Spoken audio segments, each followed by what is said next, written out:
Bonjour à tous, aujourd'hui dans Rendez-vous chez vous, nous sommes à Chapez, entre Tournu et Cluny, et nous allons rencontrer Jacques Lanfranchi. Il est musicien, il fait de la musique traditionnelle. En avant la musique.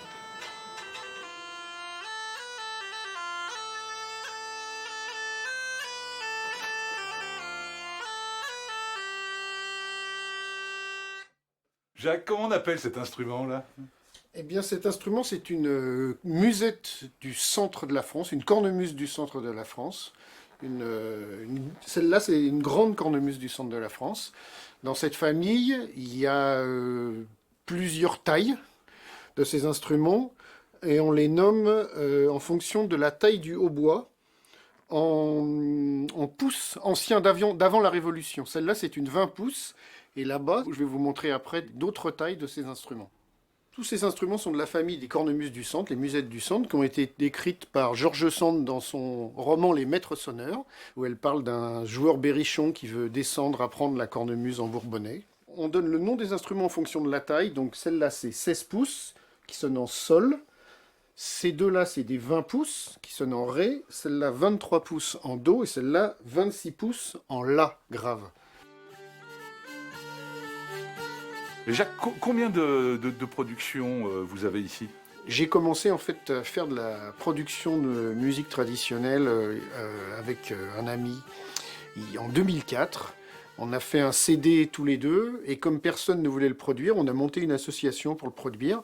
Et maintenant, aujourd'hui, on en est à 74 productions. Comment on trouve toutes ces musiques traditionnelles? On utilise des livres, comme par exemple ici Achille Millien, qui est un grand collecteur qui a collecté en Nivernais, qui a collecté plus de 2500 mélodies. Et c'est ce qui était pratiqué, c'est des musiques traditionnelles qui étaient pratiquées couramment par les gens, ils chantaient, ils dansaient. Jacques, vous vouliez me présenter quelqu'un ici à Lanchard?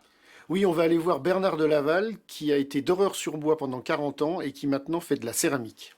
On y va? On y va.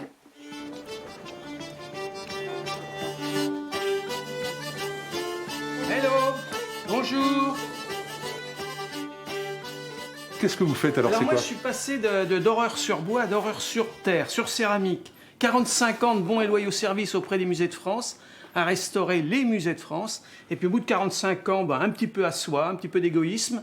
Et je suis devenu sculpteur, mais sur le modelage, sur la terre. Et j'ai adapté mon métier d'horreur sur bois, sur un nouveau support qu'est la céramique. Et là c'est fantastique, c'est récréatif, c'est joyeux et c'est une vie exceptionnelle. Bernard, il y a beaucoup de productions, là j'ai vu à l'entrée, vous nous montrez un peu votre travail? Allons voir, avec grand plaisir. À grande production, le fait s'explique, c'est tout simplement parce que nous n'avons pas pu avoir d'exposition pendant toute cette année, malheureusement, de 2020, comme tout le monde. Donc ça a servi, le confinement a servi, la production a été généreuse, et voilà l'étendue du travail.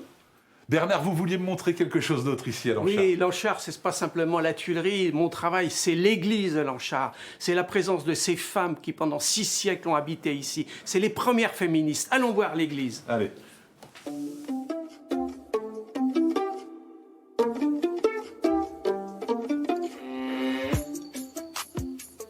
Bernard, pourquoi elle est remarquable cette église? Cette église est remarquable par son histoire. 6 siècles de présence féminine. À partir du XIe siècle, des dames s'installent en prière.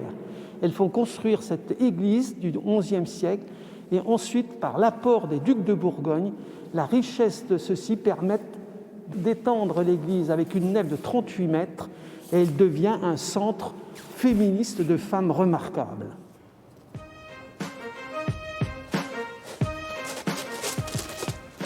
Et on va où, Jacques, maintenant? Maintenant, on va chez Monique Desgluères qui fait de la sculpture. Allez.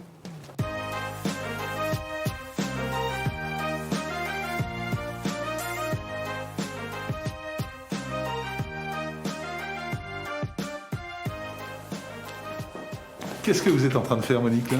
Je suis en train de réaliser une grenouille en terre, en grès.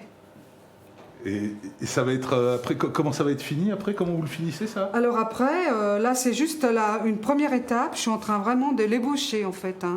Je vais encore travailler beaucoup dessus. Je vais apporter plein de détails. Là, c'est juste la forme générale. Je ne sais pas encore, en fait, j'en sais rien. Je ne sais pas comment elle va être finalement. Mais ce que je peux vous dire, c'est que une fois qu'elle sera un petit peu rassie, quand ma forme sera terminée, quand je serai contente de ce que j'ai fait, je vais la couper en plusieurs morceaux. Je vais vider ces différentes parties et je vais reconstituer la pièce puisqu'il faut qu'elle soit creuse pour pouvoir la cuire.